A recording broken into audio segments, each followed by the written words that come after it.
it wasn't like a job specifically, but it was something that happened on a job that was definitely a first and most likely a last.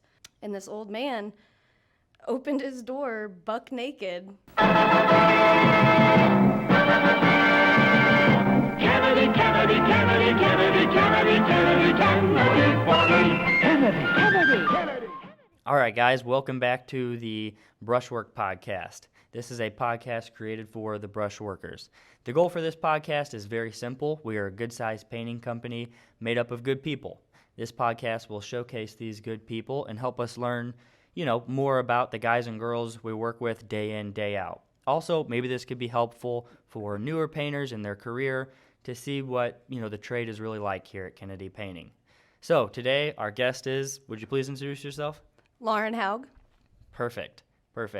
Lauren is actually, I think you're the longest, Yes. female here working here. Yes. Okay, perfect. Yeah, I wanted to have you on. I thought you could really bring a different side, to the company. So let's get into kind of maybe what your responsibilities are here. That way people understand, kind of what you do at Kennedy Painting. What are your responsibilities here? Well, I'm a level 2 painter, so it's kind of a wide variety of responsibilities, from helping train apprentices to being left with the folder and running jobs when Rick isn't available physically. So I really I enjoy that. It kind of keeps me on my toes. Yeah. And the in-between there is just keeping an eye on people who, like I said, are apprentices. They're new to painting, not babysitting, but making sure that everyone has something lined out for them to do and to keep them busy, and that when they finish one task, it's obvious what they need to go do next. Yeah. Did you start Kennedy as an apprentice, or do you have any experience whenever you started here? I started as an apprentice, yeah. I didn't know anything, had never even held a paintbrush like we use in my life. So. Okay. Well, perfect. And then I guess we'll kind of jump into where you're from. So we'll probably get back to in a second, how you got into painting. But first, really more just kind of want to know, where did you grow up at? I was actually born here in St. Louis. Okay. Back when St. John's Mercy was still downtown. Yeah. So yeah, I've been here almost 30 years. 2 more months, it'll be 30 years. Oh, hey. I assume that it'll be your birthday then, right? Yes, in February I'll be 30. Oh, okay. First, so I kind of want to come down like your actual job line, maybe see kind of like what was your first job and then kind of where you got into painting. What was the very first job that you ever had? I was a server. Okay, where at? Hot Shots. Okay. Do you ever go back to Hot Shots working there? I'm not a drinker, so when I was, yes. They have good food, so sometimes I still go there to eat, but I don't really hang out there too much anymore. It's I gotcha. a wild scene. Yeah. And then from there, where did you go? How old were you when you started working? I was 17. Okay. When I started working at Hot Shots, and I did that for about 6 years. Eventually became a lead bartender at the Maryland Heights location until I decided it just wasn't for me anymore. And then I started cleaning houses and became a supervisor there, ran my own crews, cleaned large businesses on the weekend, and then decided that wasn't for me anymore either.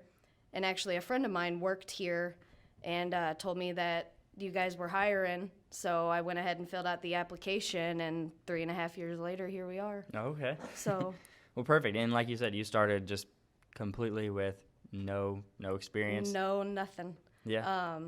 Rick and Anthony and Calvin were wonderful to have. Honestly, it was a blessing to be placed with them because I got to learn so many different styles of how to do the same job. Because you run into situations where it's like, well, usually I would do this, but because of where it's at in the corner, I have to use this technique and then pick back up on what I was doing before. And it was just like a smorgasbord of information from all three of them that I was really able to soak in, especially not knowing anything.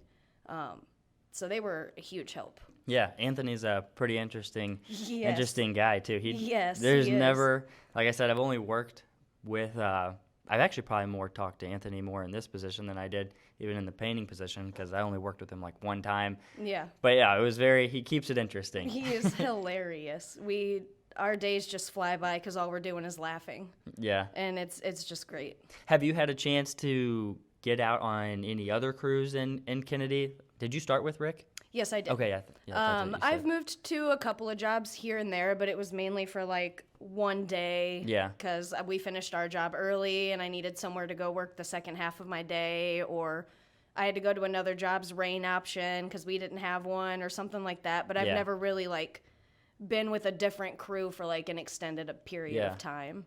That was always a little different for me, having to go like work with a different crew for the day. It was like I was always like really worried that because most of the time I left some tools or something back on the previous Exactly. job. I was like, man, I know I don't have all my tools with me. Exactly.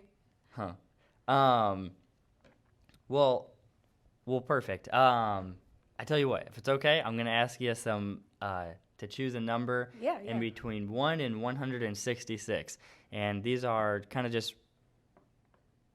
random questions. There Okay. is no no reason for them or anything. So Okay. go ahead, choose a number in between 1 and 166. 127. Okay, let's see what that is here. What is the most unusual job you have ever heard of? Oh, I'm actually really not sure. I haven't had anything too crazy, actually. It wasn't like a job specifically, but it was something that happened on a job that was definitely a first and most likely a last. I was painting a door on an exterior. It was a very large job, and one of our other painters, Dylan Davis, he was Yeah. on the building over, and he was also doing these balcony doors. We had to climb up ladders to the back because they were apartment buildings, and like we weren't sure if people were home, so we were climbing up the back of the building to do their back doors. And this old man opened his door buck naked with his privates right in Dylan's face, and it was like it was weird, but it was hilarious. I didn't know that, actually. I'm going to have to give Dylan some trouble. Yes, definitely do that. It was the waterman job over in like U City. Oh, okay. And yeah. that really long one that we had Yeah. where it was like the whole street down and back up. But that was probably one of the weirdest things I've ever encountered, for sure. Is That's of a full-fledged naked customer. No embarrassment, no nothing, just Oh, like, so hey. he knew it. Yeah. Oh, okay. Yeah, okay. he just opened the door and was like, I'm here. Huh. And yeah, it was one of those things we all kind of just, Dylan's in shock. He's face to face. I've never had that happen. I did. I was supposed to go like paint a condo. Nobody was supposed to be there, and I had keys. I was like, oh, I better just knock on the door though, just to make sure customer didn't come back into town. Well, sure enough, they did, and the guy opened the door, and he was like just in tighty whities, and he's like, come on in. Jeez. Walked me around the whole job in his tidy whities, like, well, I'm gonna go get dressed. Are you good here? I'm like, I I'm would have felt so awkward. good. Granted, if it was me, he probably would have felt the need to go put pants on. At least I would hope. I would hope so. Yeah, some people are just real they're natural brave. with it. Yeah, they're very brave. Okay, so let's see. That was one out of the way. We have 4 more to go. What would be the Okay. next random number there? 22. Okay, 22. Oh, okay. Do you prefer big dogs or small dogs? I prefer all dogs. Ooh, all dogs. Yes. I do not discriminate when it comes to my puppy friends. But if you had to choose, if you just had to choose. I got a big dog at home. I've always had big dogs, Okay. so probably big dogs. Okay, yeah. I had a chocolate lab growing up, so that's pretty much, and she lived the entire time I was growing up. Right. So that's all I ever had, but my Yeah. wife always had like this miniature dachshund. So like when we got married, it was like, what pet should we get now? Right. And we went through, like, we had a pig, and then that didn't work out so I well. love pigs. Yeah, like a little miniature pig. Yeah, they're But, so awesome. Yeah, boy, they're loud though. Like, Oh they're my gosh, yeah. constantly loud. And their And little then- hooves just. Exactly. Yeah. Have you ever been around people that have one or something? Yeah, my friend Becca, she's actually, she was sold what she thought was a mini pig, but it was actually just a baby pot-bellied. Oh, I've heard of So that. his name's Oliver, and he's absolutely massive, but he's the sweetest, smartest thing in the world. But yeah, they're Does she loud. still have him? Mm-hmm. Really? Does he Yes. stay inside anymore? He comes inside every once in a while during the winter, like when it gets really, really Yeah. cold overnight. But other than that, she like goes out and changes his hay every day and puts Yeah. like heating pads underneath blankets for him and like puts these tarps up over Yeah. the top so he's got like some shelter and tries to kind of close him in. Oh my goodness, is he like massive now? Oh yeah, he weighs like I think like just over 900 pounds. Goodness. Yeah. How long has she had him? 4 years now. And Oh she my got goodness. him when he was just a tiny little thing, half the size of a loaf of bread. Huh. And it was just the cutest little thing. I've talked to people who, or well, at least my wife has, who Yeah. got sold like a pot-bellied pig. I don't know if ours ever was. It never got that big, but we ended up selling. We couldn't take. Yeah. We could not take They're a huge responsibility, and there's a lot more that goes into caring for them Yeah. than you would think. Yeah, there is. I mean, they're like unbelievably smart too. Way smarter than Yes. like it's- Incredibly. Like, it's almost scary how smart they are. Yeah. I mean, my friend Becca's pig, he's opened up doors, like, used his mouth to turn Yeah. the handle of a door to get in the house. And it's like, how did you figure that out? Yeah. Like, I know dogs that take years of training before they can do a handle that just Yeah, flings they're up just and down, super, you know? super smart. It's But incredible. like my last straw was the teeth grinding. I was always could not take the teeth Yeah. grinding. Like it just hurt me inside. Like when it would, because it would want to be next to you, but never. It never wanted you to pick it up. Yeah. Like it would want to come lay next to you, but like it wouldn't mind if you like Chill. pet it or anything. But like if you kind of like tried to like play with it or something, did not appreciate that. Like it would Aw. like anytime you're like, oh come here, and you try to pick it up, just wee. Oh. It was that. that does kind of suck. Yeah, I could do that part though. Could not do the grinding the teeth. It hurts me now. Yeah, gosh. Yeah. Okay. Let's see. Next question. Okay, let's go with the very last one, 166. Okay. Oh, okay. Let's see. I don't know if I've ever looked at the last one. Uh-oh. Which holiday song is your favorite? Are you what? Let me first ask you what your favorite holiday is. Probably Halloween. Okay. Okay. Any songs around that, or do you have a different? I really like the Monster Mash. Oh, okay. I know it's kind of cliche and like super hip for that time of the year, but it's just a fun song. I think it's super like jazzy and funky, Yeah. and I just like listening to it. Do you like okay, so let's see. There's like an original, and there's like several like remixes and stuff. in there. Yeah. Do you like just the original one, Yeah. or okay? Yeah, the song where they're talking about how he's seeing people dance to a song. Yeah. And yeah, that's the one I like. Yeah. It confuses a lot of people. That's an 'cause older they- song too, isn't it? Like I think it's from, if I remember right, it's from like the 50s or Okay. the 60s. yeah. Yeah. Because I remember my mom told me about that song. She was like, "Oh, this is an older song." Whenever Yeah. I was a kid. Yeah, don't quote me. I think it's in those eras, but I'm not 100% sure. Yeah. Okay, so let's see. That's 3. 2 more to go. Okay. 16. All right, 16. Trying to be super random here. Who is your favorite Disney character? Oh, Pocahontas. Oh, Pocahontas, easy. Yeah. Okay. I actually have the same tattoo Oh, on yeah. my arm as she Oh, does. I always thought it was Wonder Woman. No, I don't know I why. get that a lot. People either think it's Wonder Woman, an upside down crown, or a poorly done flame. Oh, very first time I saw it, I thought like, oh, she must really like Wonder Woman, but like actually, it much more matches Pocahontas. I never even thought about that. Yeah, it was. I wouldn't recommend going to where I got it done at.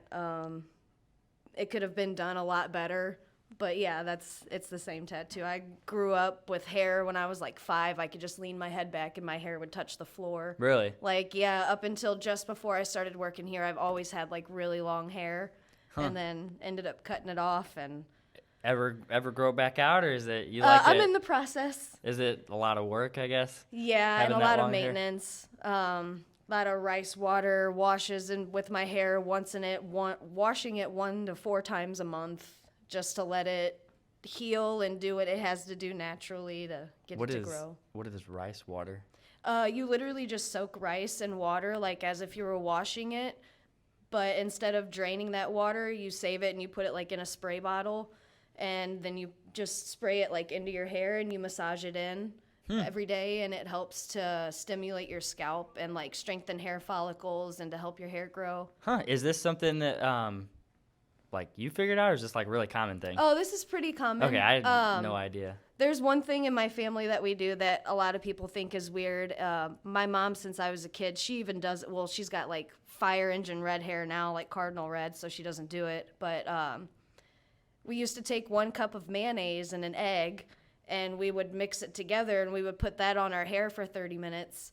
And then we'd wash it out with lukewarm water, and we'd do that once a month, and that really helps your hair get shiny and grow long and stronger. And it stinks. It sounds like a very nasty process. Yeah, it smells very Especially bad. if you have hair that goes to the floor. Yeah, it smells really bad, but after a while you get used to it. If you like the smell of vinegar, you're going to be fine. So. Oh, I do.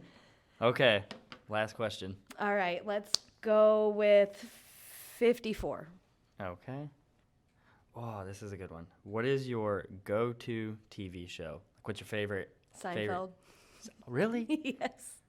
Oh. It's so funny. Okay, I've only seen a few episodes, but it's like I find it really hard to get into older shows. What do you like about Seinfeld? I just like the dry humor. Yeah. Because my humor is very dry and dark and sometimes perverse. I won't lie. Honest. So I like that aspect. George Costanza is, for me, a really relatable character when it comes to the frustrations of life in general and just never being able to catch a break. And what a lot of people miss about the show that I actually enjoy is how they show his stand-up at the beginning and the end of the episode. It's describing to you like what the episode's going to be about. Huh. So you can kind of choose right then and there, like, oh, that sounds like it might be dumb, and then skip to the next one. Because he does skits on what the show is about to be about, because essentially Seinfeld is us getting a view of what is supposed to be Jerry's real life and how he comes up with his material for his comedy skits. Oh, so that's why okay. there's, like, a real life aspect to it, and then, like, his faked real life that we get to see. So because I just think it's hilarious. Seriously, I've never seen like a full episode or it's so anything. funny. You know, I never liked that show as a kid, but I've never watched it as like an adult either. So yeah, you should probably watch it as an adult now that you'll understand the humor a little bit more. Okay. It's definitely very funny. What would be do you have any like, I'm going to say modern day, that might have been do you have any modern day shows that you're pretty interested in? Have you heard of F is for Family? I have. Is that on Netflix? Yeah, it's I've heard of that, but I've never watched that. It's kind of a Bill Burr show. He plays the main character, but it's actually just a really relatable show as well. It's an adult cartoon, but it's based in the 70s, and it's basically just real life stuff, but it's a comedy. You know, his next door neighbor who does nothing but drugs and parties, always is coming into money and has everything he needs, but Frank, who works his butt off to provide for his family, just can never get everything that he needs or wants, and he just watches everybody around him do better, and you know, it's really funny. Bill Burr is hilarious. I'll have to check it out. Yes, definitely. Are you into movies at all? Like, are you a movie person, or are you more so like a TV person? I'm more of a TV show Yeah. person, because I kind of use it as background noise like 70% of the time. But if I do watch a movie, it's usually a comedy or something. Okay, big question. Do you sleep with the TV on? No. Oh, that would kill me. Yeah. No. Some people do that. My wife, where we got married, Brianna, she just always had the TV on, like, whenever. So when we got married, I was like, I can't take this. Like, Yeah, no. This, like, I've fallen asleep with it on accident, yeah. but then I'll wake up like an hour later and I'll roll over and turn it off and then like go back to sleep. When I was a kid, I think I slept with it on just like around like 5. I still needed like a nightlight of some sort. But yeah, after adulthood, I was like, no, I need it pitch black in here. I need it quiet. Like I am like the exact same way. It's got to be just pitch black. Yep. I can't have like the PlayStation controller No. charging or anything like None that. of that. None of Puts it. off too much light. Yep. And light wakes me up more than sound does. I can sleep through anything, but light is what will instantly wake me up from even the deepest of sleeps. Huh. So. Huh. Okay, well, perfect. I like that segment. It's always kind of interesting because Yeah. I've like never actually fully read through all of these questions, so Okay. I'm always like a little bit afraid like that we're gonna come across something like weirder. But like from what I've seen on the list, it looks pretty normal. All right. Okay, well, I'll tell you what. This is a podcast, and we have to take time for our sponsor. Can you guess who our sponsor is today? Sherwin-Williams? Nope, it's going to be Kennedy Painting. Oh, we're sponsoring ourselves. Yeah. We are going to give like a 30-second commercial here. I'm going to leave that up to you. So I'm going to put you on the spot. Oh, I have to do Yes. a commercial. So let's see. Yeah, when I did this with Nick, I never tell anybody that I'm going to put him on the spot like this. But I am going to start a timer for 30 seconds. I'm going to give you like 30 seconds to mentally prepare for it. I think I did that with Nick. I can't quite remember. Okay. But I'll give you 30 seconds to prepare for it, and then I'll start your timer. And just kind of whatever feels best for you. Okay. 30-second. So your preparation starts now. This is scary.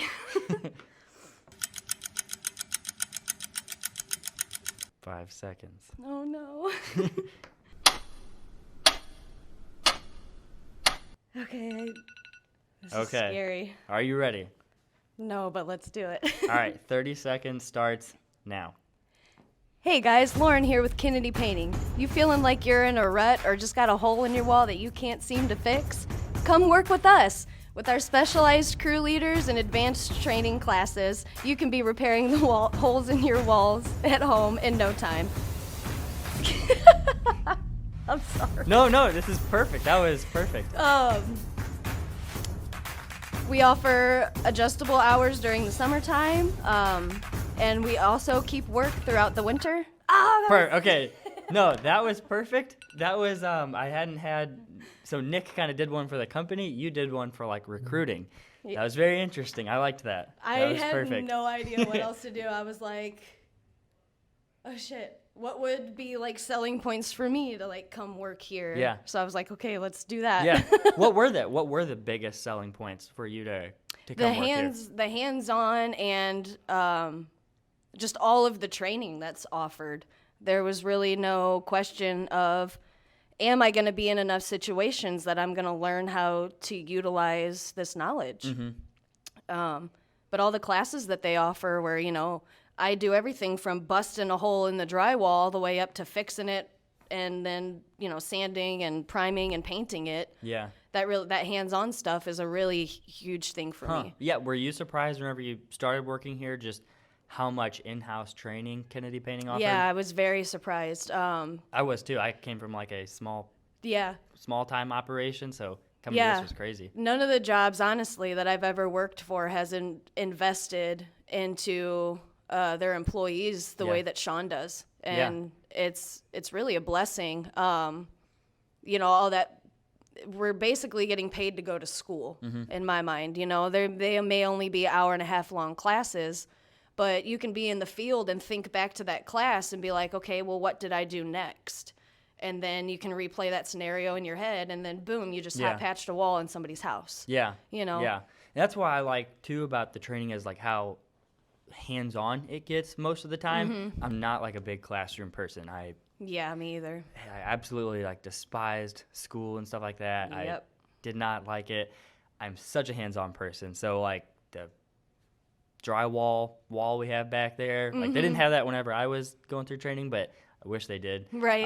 But like window glazing, stuff like that, you have to do that stuff hands-on. Yes. Yeah. There's no way to just watch somebody and learn how to glaze windows. It's definitely not easy your first few times getting a hold of the angle or just getting the glaze to stay, in the window. And the training part, it definitely helps, whenever they tell you, okay, here's what to do. And that's why we're actually now making videos of the training. That way, if we're hiring in new people, they can watch a training class before Right. they actually come to it, get an idea of what to expect, but Right. eventually, nothing replaces the hands-on. Yeah, So, actually physically doing it. yeah. Perfect. I've gotten pretty good at glazing windows. I actually kind of enjoy it. Yeah. Maybe not 40 foot up doing it off of a ladder, but I do enjoy it. Do you use like an actual glazing knife, or do you use like a 1-inch knife? What do you prefer? Some people prefer different things. I typically just use a 1-inch Yeah. putty knife, yeah. Do you know anybody who uses an actual glazing knife? Kyle Strauss, yeah. Okay. He does. Yeah. He mainly uses it just so he can get those creases Yeah. in the corners.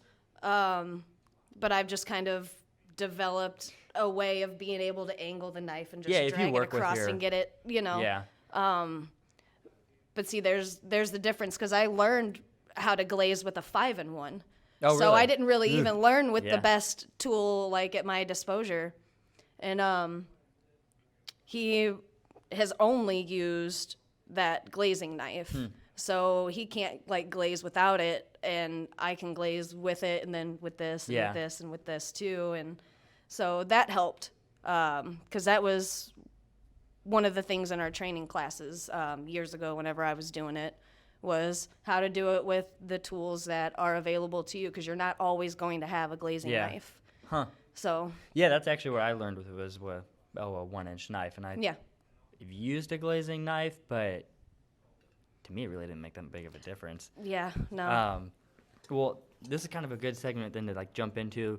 What do you think the hardest skill to learn when it comes to kind of painting? Doesn't necessarily have to, kind of what we do at Kennedy. What do you think the hardest skill to learn is? Probably the carpentry. Yeah. Yeah. I'm not a huge math person, so numbers just really aren't my thing. But it definitely that's a skill that takes Yeah. years and years to be able to do properly. Yeah. I can do it with assistance, but it's not going to be like how some of these other guys are doing it, like my brother or Garrett, where they go in, they get these measurements, they get down, they're doing one cut, and they're going back up, and it fits Yeah. perfect.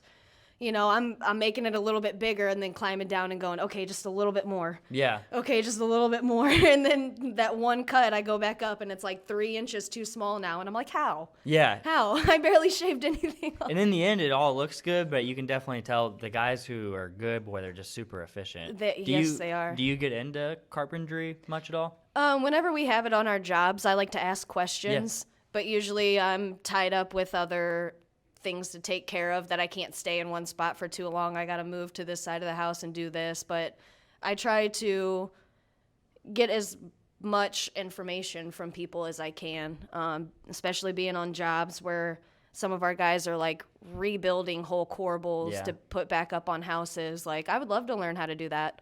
It just looks so difficult being able to cut the wood in those like certain shapes and Yeah. fit them all back together to get the whole thing the same size as it's supposed to be, matching the other ones on the house, and then just putting them back up, and then it looks like they've never even been replaced. Yeah. Yeah. And it blows my Definitely mind. Definitely a skill.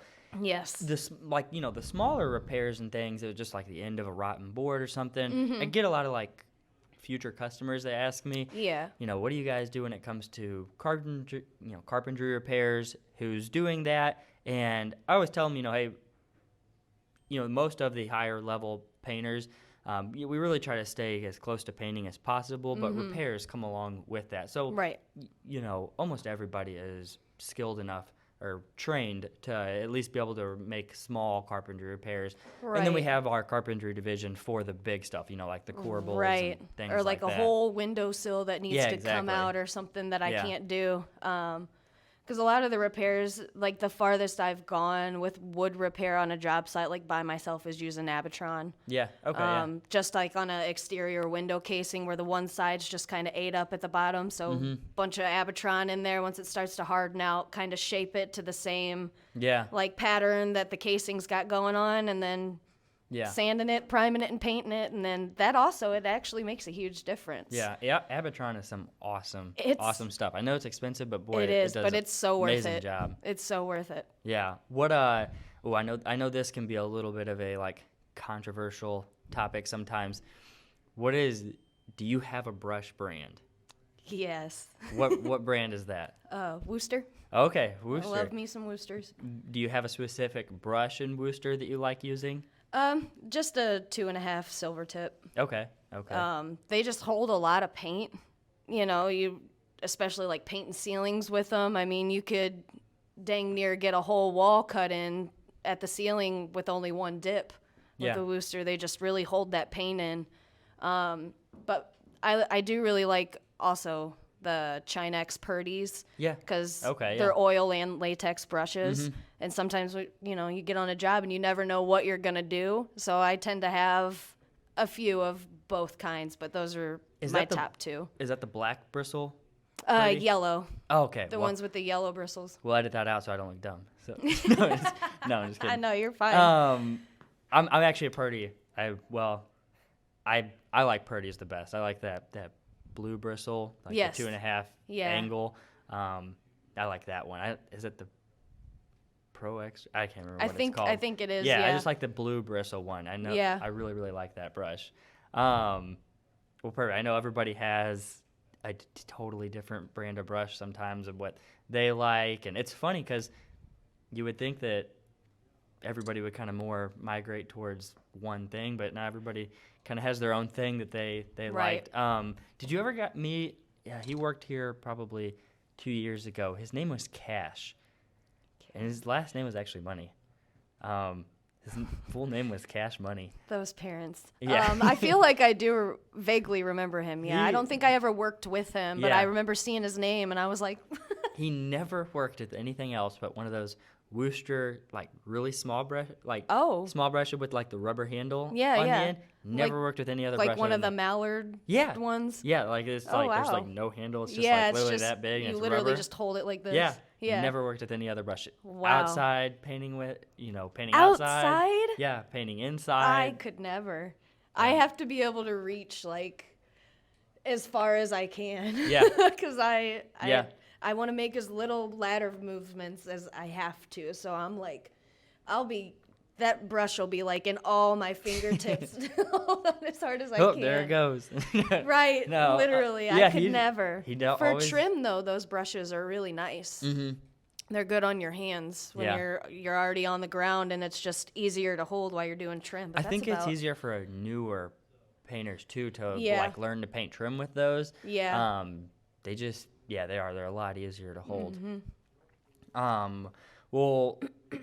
Well, perfect. And we're kind of getting towards the end. Okay.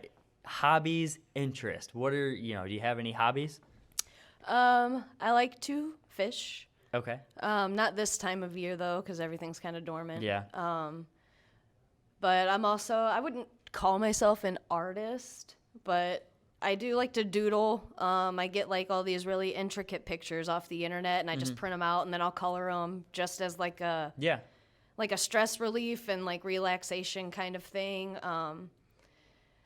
Other than that, I don't really like do too much. COVID kind of turned me into a homebody, Yeah. so if it's not at home, I don't really want anything to do with it. Hey, I'm the exact same way. I'm a homebody as well. Yeah. It's hard for me to. I know we said we could have. It's actually pretty early in the morning here, but I know we said we could have done it like after work.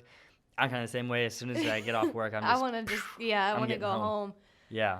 I'm one of those people too. Like as soon as my work boots are off and I've showered, don't ask me for nothing because I'm done for the day. Like you Yep. got to catch me before I've taken my after work shower because as soon as I get out of these work clothes, there goes all motivation to do anything. Yeah, And- and especially like I know I said this earlier, but this time of the year, whenever it's dark driving to work, you Yep. get home and it's dark, it's so hard to have motivation. It Like, is. If it's dark outside, oh my goodness, I Yep. just want to sit on the couch. Same. Watch Hallmark movies. Yeah. Do you? So I know this is a podcast. Do you listen to any podcasts at all? Do you have a favorite podcast? Yeah. Give this, us a recommendation. This company that this isn't really everyone's cup of tea. I like to listen to a lot of like criminal psychology podcasts and true crime.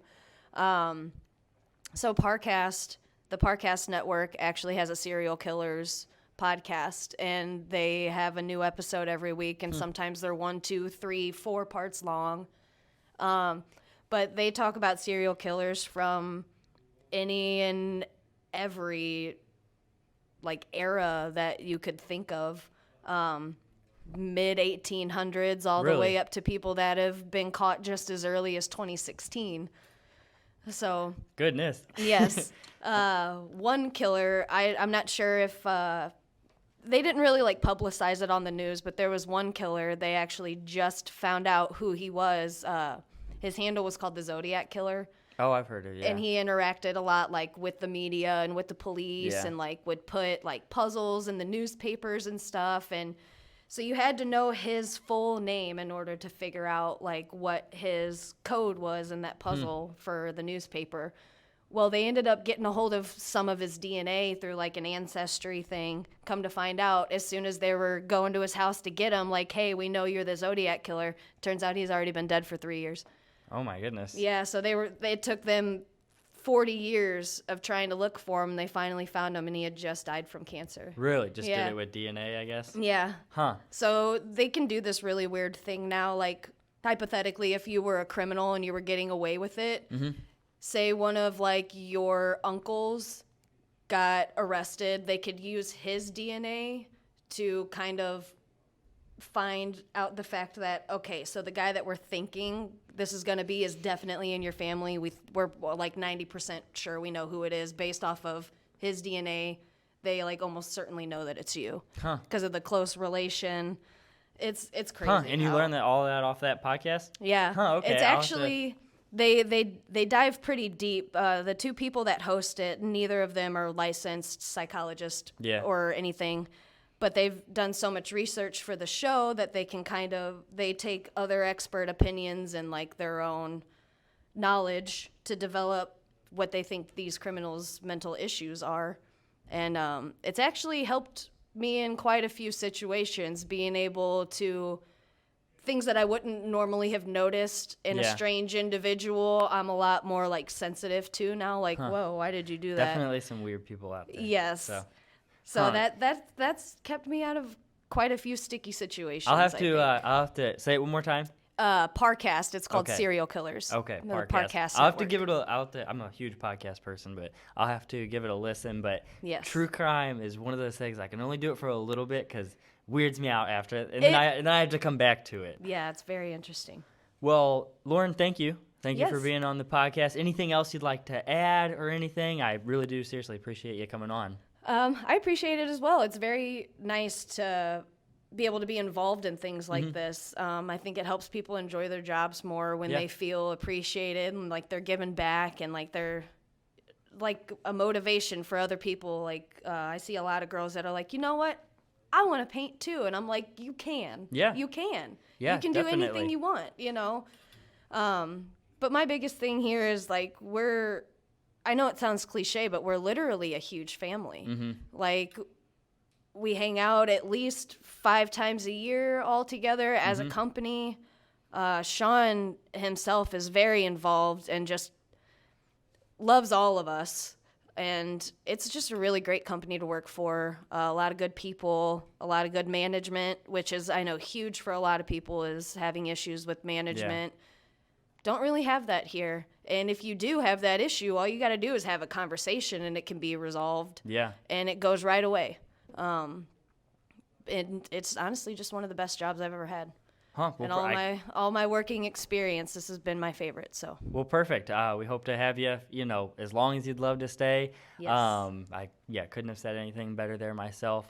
Thank you. Thank you for coming on. thank you. Perfect. For all the guests out there listening to this podcast, maybe you're a future customer. I said this in the very first one that we did, but the very first 3 people to call into our office and mention, the Brushwork podcast will receive a 10% discount. So if you guys, give us a call, and we would love to come out and give you an estimate. All right. Thanks, guys.